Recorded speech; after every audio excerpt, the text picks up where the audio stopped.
Simon, we're very close to Germany here.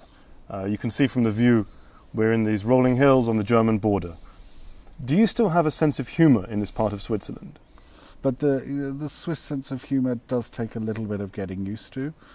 They are very forgiving, though, of foreigners who just blurt out.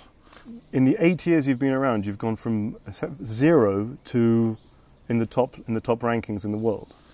We had a number of bumps along the road where we've had to learn what is it that an MBA needs to learn, and also how to fit it into a one-year course. And I think most European MBAs, which are 1 year long, have to be very carefully designed if people are actually going to learn something.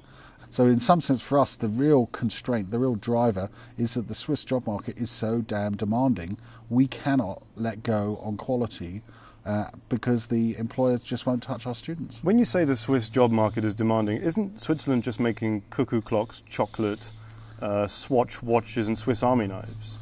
And why didn't you add stashing other people, dictators' money to the list as well? I mean, you know, more seriously, this place has over 300 headquarters of multinational corporations.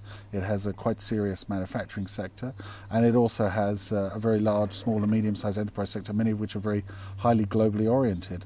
What businesses are up here in St. Gallen? Oh, in St. Gallen up here? Well, we've got a great brewery. Prost. Cheers. Prost. Prost. I see there's a chance to study in Singapore. Yes. Is that for people who get bored up here in the mountain air? I don't think so. I think it's for people who like Singapore. I think it's less. I think it's less push than pull. I still have to learn to speak German. Isn't German a bit of a silly language? We can both speak English. Why do we need to speak this other language, this German thing? Oh, we don't need to here. That is the nice thing. Quite frankly, you can live here without. But in the course, I must study two courses on German. If you don't, that's right. If you're an English speaker and you come in our MBA program, you do have to learn German, and that is partly because the employers want people who can talk to German-speaking clients from time to time. Historically, St. Gallen's been quite traditionally male. Yeah. Are there enough female toilets on the campus? There are now. Women can come to St. Gallen and not have to worry about where they're going to take a leak.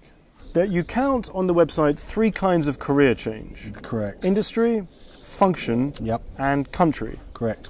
Is that cheating? No, we call it the triple transformation because that's what so many of our MBAs come here wanting to do. They really do want to do that. Now, some of the transformations are more plausible than others. If someone comes here and wants to become an astronaut, there's not much I can do to help them. Who wants this unique German management training? If you want to add more than one management style to your repertoire, then come to us. If you want to have a monochrome Anglo-Saxon training, then that market is absolutely saturated. We have one great exercise where we make them chop onions without, we show them how to chop an onion without crying. And of course, if you don't follow the procedure, you will end up crying. And so it's interesting to see how many people can follow essentially a 4 or 5 step procedure accurately. And if they don't get it right, then they pay. So essentially, if I cry, I might fail my MBA. You won't fail the MBA, but you might. It's a very subtle signal that you need to be a bit more diligent about multiple step processes and following things through. Don't just sit there thinking, oh, I can take a shortcut here, because it won't work. If you're trying to chop an onion without crying, there are no shortcuts.